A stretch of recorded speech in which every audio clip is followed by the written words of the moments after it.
अस्सलाम वालेकुम, welcome to my YouTube channel home and kitchen secrets. आज मैं अपने व्यूवर्स के लिए चिकन टेंडर पॉप्स की रेसिपी लेकर आई हूँ। बहुत ही मज़े के टेंडर पॉप्स बनेंगे ये। जब एक दफ़ा आप ट्राई करेंगे तो आप इस रेसिपी को बार बार ट्राई करेंगे, क्योंकि बहुत ही क्रिस्पी, बहुत ही मज़े के बनते हैं। बच्चों को स्कूल में लंच के लिए देने हों या फिर दोपहर में आपने खाने हों, बहुत ही टेस्टी चीज़ है। अब हम इसे बनाना स्टार्ट करते हैं। इसके लिए देखिए, चिकन ब्रेस्ट के पीसीज हैं जो मैंने इस तरह से चौकोर पीस काट लिए हैं। देखिए, क्यूब्स की शक्ल में तकरीबन 1 पाव के करीब ये हैं। 250 ग्राम चिकन के ये जो ब्रेस्ट के जो गोश्त था उसको मैंने इस तरह से क्यूब्स की शक्ल में इसकी कटिंग कर ली है, जैसे कि आप देख रहे हैं। अब सबसे पहले हम क्या करेंगे, एक बाउल लेंगे, उसमें एक अंडा लेंगे,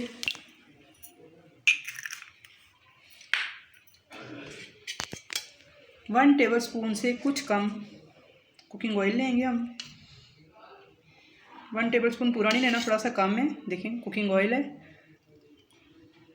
1/4 कप दूध, यानी 1/4 कप दूध है, ये इसमें शामिल करेंगे। 1/2 टीस्पून काली मिर्च पिसी हुई, 1/2 टीस्पून नमक। और हम इसमें 5 टेबल स्पून मैदा, इसे हमने छलनी में इस तरह से डालना है। 1 2 3 4 एंड 5 टेबल स्पून मैदा।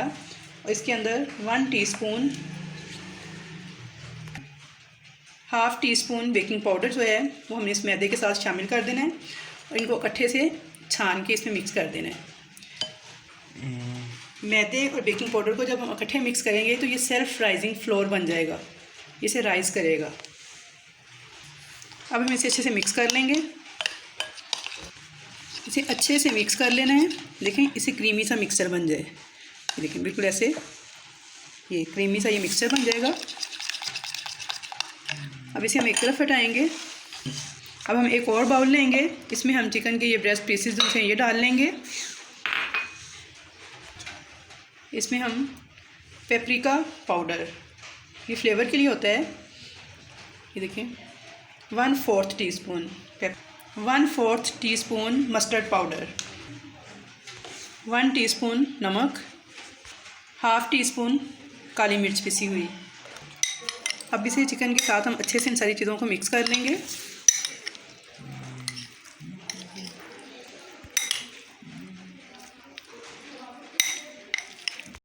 ये जो क्यूब्स थे इसमें हमने पेपरिका पाउडर, मस्टर्ड पाउडर, काली मिर्च पिसी हुई, नमक डाल के इसे अच्छे से मिक्स कर लिया है। अगर किसी के पास पेपरिका पाउडर या मस्टर्ड पाउडर ना भी हो तो आप पेपरिका पाउडर की जगह पे रेड चिली पाउडर जो है वो भी 1/4 टीस्पून यूज़ कर सकते हैं।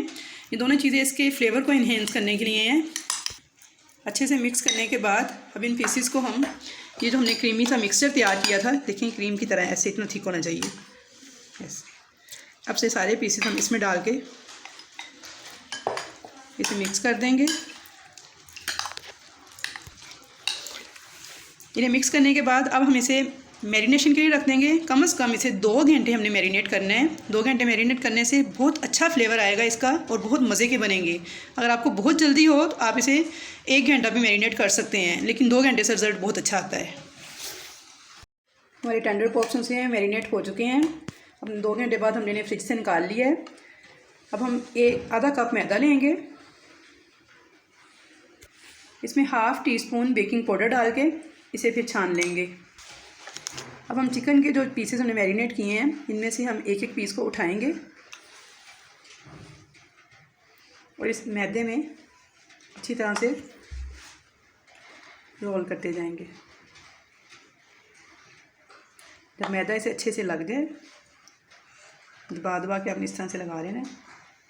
जो एक्स्ट्रा मैदा होगा उसे हमने इस तरह से झाड़ लेना है ऐसे, ठीक है ऐसे। अब इन्हें हम अलग रखते जाएंगे। इस तरह करके हम सारे पीसेस जो से हैं इनको मैदे में अच्छे से रोल करते जाएंगे, उसे ऐसे झाड़ झाड़ के।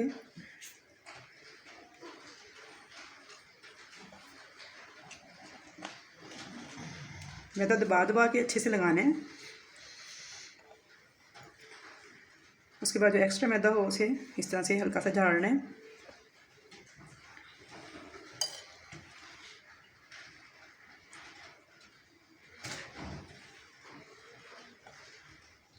एक एक करके हम सारे जितने भी हमारे के पीसीज हैं इन सबको इस मैदे में अच्छे से कोट कर लेंगे।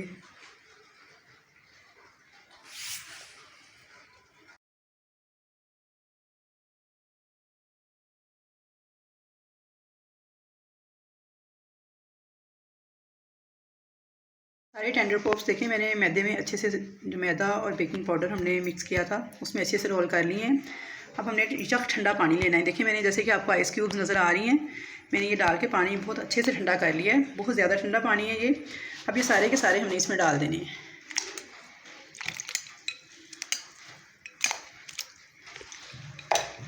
इसमें डाल के इसको निकालना है ऐसे,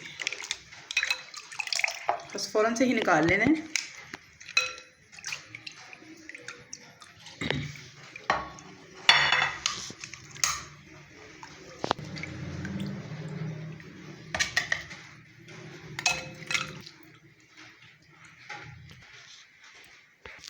ये सारे मैंने ठंडे पानी से निकाल लिए हैं। फ़ौरन निकाल लेने, बस डालना है और उन्हें फ़ौरन निकाल लेना है।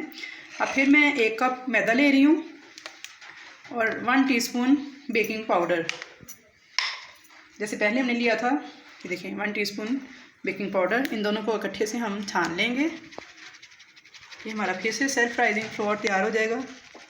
अब बिल्कुल पहले की तरह जैसे हमने पहले सारे पीसीस को इसमें कोट किया है, अब दोबारा से इसी तरह एक एक करके इनको फिर कोट करते जाना है। अच्छे से दबा दबा के इसे मैदा लगा लेना है। ये देखें इस तरह से। उसके बाद जो एक्स्ट्रा हो उसे आपने इस तरह हाथ से सारा क्लीन कर लेना है। ये देखिए इस तरह से पीस तैयार होंगे। ये सारे पीसेस जो से हैं इनको फिर हम एक एक करके बिल्कुल पहले वाले प्रोसेस से ही गुजारेंगे कि जैसे हमने पहले सबको मैदा कोट किया था। बस ये है कि पहले लगाते हुए हमारे हाथों के साथ बहुत ज़्यादा चिपक रहा था क्योंकि उसके ऊपर अंडा वगैरह जो लगा हुआ था। अब ठंडे पानी में डालने से ये हुआ है कि वो चीज़ जो सी है इसकी, क्योंकि मैदा ऊपर लग चुका है, इससे भी हाथों से चिपक नहीं रहे। ये देखें अब ये आराम आराम से, अब इनको मैदा भी बहुत जल्दी लग रहा है, बड़े अच्छे से कोट हो रहे हैं। बहुत ही मज़े के तैयार होंगे ये, और आप बाज़ार के खाना भूल जाएंगे जब आप ये तैयार करेंगे। देखें बिल्कुल ऐसे जैसे आप K&N वालों के या KFC से ख़रीद के लाते हैं, बिल्कुल वैसा टेस्ट आएगा इनका, बल्कि उनसे भी ज़्यादा मज़े का आएगा। बच्चों के लिए बना कर दें, बच्चों को बहुत ही अच्छी चीज़ है, बजाय इसके कि बच्चे जंक फूड बाज़ार से खाएं। घर की बनी हुई साफ़ सुथरी और हेल्दी चीज़ है। ये देखें इस तरह करके सारे पीसेस को हमने अच्छे से मैदे में दबा दबा के मैदा चारों तरफ से लगाते जाना है। अगर आप मेरे चैनल पर नए हैं तो चैनल को सब्सक्राइब कर लें। वीडियो पसंद आए तो उसे लाइक और शेयर भी ज़रूर किया करें। बहुत से ऐसे लोग हैं जो चैनल को देख तो रहे हैं, व्यूज़ ज़्यादा हैं लेकिन सब्सक्राइबर्स कम हैं। तो प्लीज़ अगर आपको कोई रेसिपी पसंद आए, अच्छी लगे, तो कमेंट बॉक्स में अपनी कीमती राय का इजहार भी ज़रूर किया करें। इससे मेरी भी हौसला अफजाई होगी, आपको भी अच्छी अच्छी और नई नई चीज़ें देखने को मिलेंगी।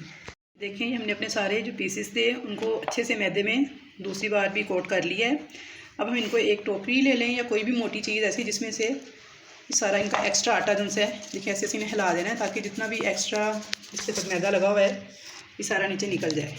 देखिए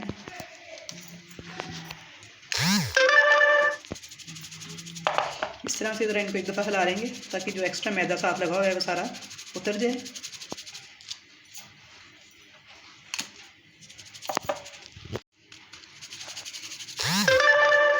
पॉप से इन सारा एक्स्ट्रा मैदा इनका उतर चुका है। अब अगर तो हमने इन्हें फ़ौरन फ्राई करना है, यानी अभी हमें अभी इनकी ज़रूरत है, तो आप इसे इसी तरह फ्राई कर लें, बहुत मज़े के बनेंगे। लेकिन अगर आप इन्हें फ्रीज़ करना चाहते हैं, कम से कम 1 महीने तक इन्हें आप फ्रीज़ कर सकते हैं। उसका क्या तरीकाकार है कि आपने देखिए इस तरह से एक एक पीस उठाना है, इसे ऐसे रखते जाना है, किसी प्लेट में, ट्रे में, किसी भी चीज़ में इन्हें जोड़ लें। इस तरह से जोड़ के इनको फ्रीज़ कर लें, 2 से 3 घंटे तक फ्रीज़र में रख दें। जब फ्रीज़ हो जाएँ तो फिर इनको किसी भी एयर टाइट बॉटल में भरें, उसका ढक्कन बंद करें और उसे रख दें। बस जब बनाने हों फ्रीज़र से निकालें, ऑयल गरम करें और उसमें डाल के इनको फ्राई कर लें, डीप फ्राई कर लें। लेकिन आपने एकदम से बहुत गर्म ऑयल में नहीं डालने, उससे क्या होगा कि ऊपर से ये काले हो जाएंगे और अंदर से कच्चे रहेंगे। इसलिए आपने इसे नॉर्मल जो ऑयल होता है थोड़ा सा गर्म करने के बाद उसमें डाल के फिर इनको फ्राई कर लें। ये देखिए इस तरह से आप इन्हें फ्रीज़ करने के बाद किसी भी एयर टाइट जार में, बोतल में, किसी भी चीज़ में भर के तो फ्रीज़र में रख लें। और जब आपका दिल चाहे कभी मेहमान आ जाएं या बच्चों को देने हों, फ़ौरन निकालें वहाँ से और इन्हें फ्राई करके सर्व करें। अब हम इन्हें फ्राई करना शुरू करते हैं। हमारा जो ऑयल है वो गर्म हो चुका है। मीडियम फ्लेम पे हमने इसे गर्म कर लेना है और अब इसमें एक एक करके अपने टेंडर पॉप्स से हैं कि फ्राई करने के लिए ऐसे डालना स्टार्ट करेंगे। बहुत ही मज़े की रेसिपी है, आप एक बार ट्राई करेंगे तो आपके बच्चे कहेंगे कि हमने बस लंच में यही लेके जाने हैं। मेहमानों को सर्व करने के लिए भी बहुत बेहतरीन है। अब बना के इन्हें फ्रीज़ कर लें और जब फ्रीज़ करने के बाद निकालेंगे फ्राई करने के लिए तो इन्हें पहले से निकालने की ज़रूरत नहीं है, बस निकालें और फ्राई करना स्टार्ट कर दें। कोई मेल्ट नहीं करना, कोई डिफ्रॉस्ट नहीं करना, मीडियम आंच पे फ्राई करना है। बहुत तेज़ आंच पे फ्राई नहीं करना वरना बाहर से काले हो जाएंगे और अंदर से कच्चे रहेंगे। मीडियम से भी थोड़ी सी, देखिए मैंने स्लो आंच रखी हुई है इसके नीचे। तकरीबन 3 मिनट तक हम इन्हें 3 से 4 मिनट हमें लगेंगे इसको एक साइड से पकने में और फिर 3 मिनट ही दूसरी साइड से पकाएंगे।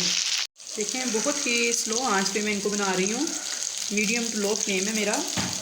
और एक साइड से ये पक चुके हैं, तकरीबन 5 मिनट लगे हैं इनको एक साइड से फ्राई होने में। अब मैं इसकी साइड उनसी है वो चेंज कर रही हूँ। बिल्कुल स्लो आंच पे ही आपने इनको बनाना है। बहुत ही क्रिस्पी बन रहे हैं, बहुत अच्छी लुक आ रही है, खुशबू भी बहुत प्यारी आ रही है।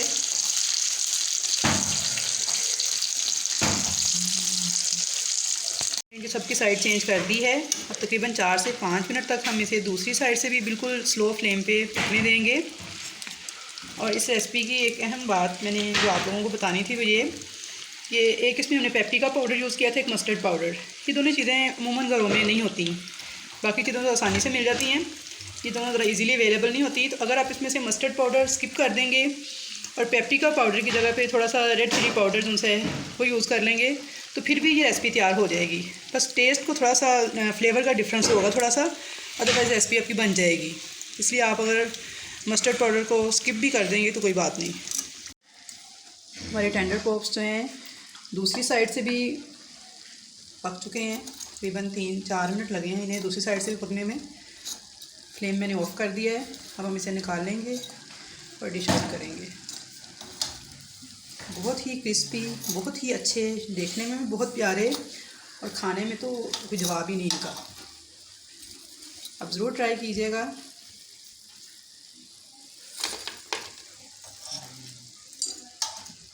बहुत ही क्रिस्पी, बहुत ही मज़ेदार, खुशबूदार टेंडर पॉप्स हमारे बनकर तैयार हैं। आप इन्हें केचप के साथ या फिर ग्रीन चिली सॉस के साथ सर्व करें, बहुत ही मज़े के लगेंगे और बहुत ही ऑसम टेस्ट आएगा इनका। रेसिपी पसंद आ जाए तो लाइक और शेयर ज़रूर कीजिएगा। चैनल पर नए हैं तो चैनल को सब्सक्राइब कर लीजिएगा। इंशाल्लाह मिलेंगे नेक्स्ट फिर किसी नई रेसिपी के साथ। तब तक के लिए अल्लाह हाफिज़। बहुत ही क्रिस्पी, बहुत ही मज़ेदार, खुशबूदार टेंडर पॉप्स हमारे बनकर तैयार हैं। आप इन्हें केचप के साथ या फिर ग्रीन चिली सॉस के साथ सर्व करें, बहुत ही मज़े के लगेंगे और बहुत ही ऑसम टेस्ट आएगा इनका। रेसिपी पसंद आ जाए तो लाइक और शेयर ज़रूर कीजिएगा। चैनल पर नए हैं तो चैनल को सब्सक्राइब कर लीजिएगा। इंशाल्लाह मिलेंगे नेक्स्ट फिर किसी नई रेसिपी के साथ। तब तक के लिए अल्लाह हाफिज़।